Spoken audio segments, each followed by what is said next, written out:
Matt Walsh has once again managed to embarrass himself in front of Joe Rogan. How would God make people gay in the first place? Well, of course I would say it comes from God. If I didn't believe that, then I wouldn't be Christian. Why would God make people gay if he didn't want them to engage in gay sex? All people have proclivities or towards different sins, different things that we would call sins. Yeah, but if that's like their But do you think straight people having sex is a sin? You don't, right? So what's the problem then? it seems like something that God gave them. Like, why would God give you an attractiveness, or why would you be attracted to the same sex if that was morally reprehensible, if that was against God's will?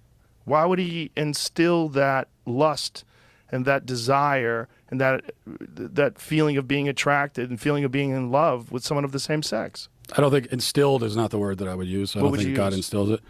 I think that one of the again you want to get into Christian doctrine. I mean, one of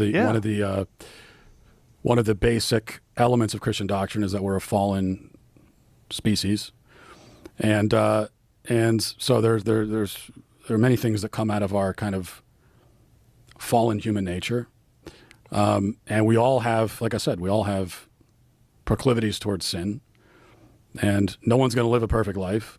To live a moral Christian life is really difficult.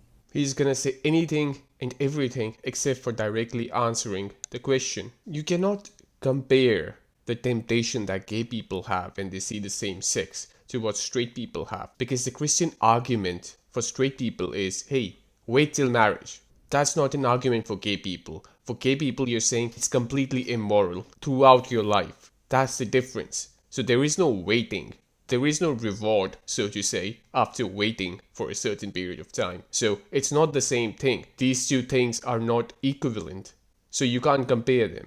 And that's it. I mean, it's. Have you wrestled with these thoughts before? Have you had these kind of conversations? Absolutely not. Are you kidding me? Absolutely not. For fuck's sake. No, he hasn't. Obviously, you can tell. He's thinking about it right now. If he had thought about this before, he would have an answer ready, right? He showed up to a podcast, I don't even know why. Did it not occur to him that maybe something that he doesn't have an answer for can be asked to him?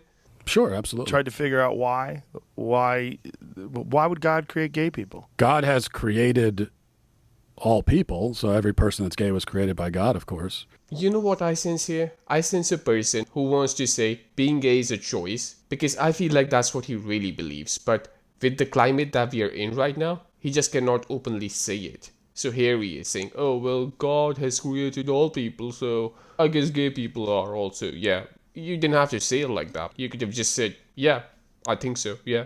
Where exactly does that proclivity come from? Like I said, I don't know exactly. I mean, to say that someone's born gay, I have issues with that go beyond theology, because now you're talking about, if you're born with any sexual proclivity, then that means that we're talking about like gay infants and so on. And right, but don't you think people are born straight? That some people are born straight? Were you born straight?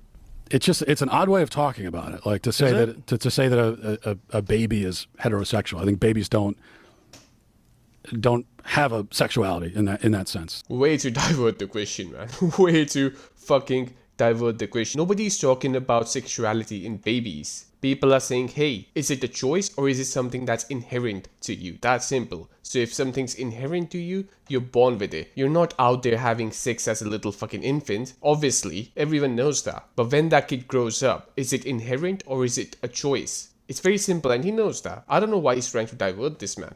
Eventually they will develop a sexuality and a small percentage of them will be homosexual.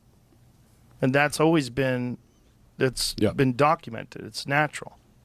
Yeah. It's even natural in some animals. Yeah. Well, I mean, we started by talking about laws and what laws are put in place. Now we're talking about Christian teaching. But don't you think that Christianity has I don't deny that Christianity has a challenging sexual moral code. But we're also, I'm not suggesting that the Christian sexual morality should be codified into law. But isn't that what's happening if that's how we define marriage? Because marriage is law. And if marriage shouldn't involve gay people, then you are saying that it's because of Christian fundamentalist ideology.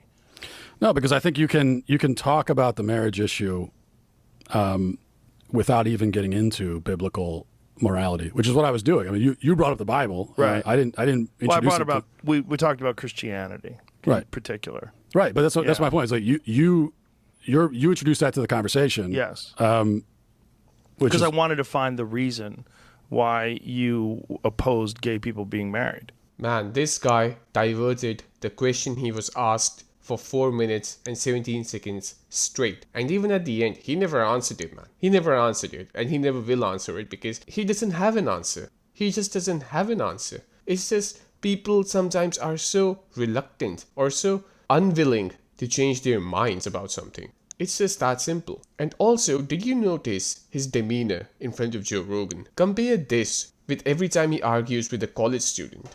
Compare his demeanor in front of those college students to Joe Rogan, and you will see what a fucking hypocrite this guy is.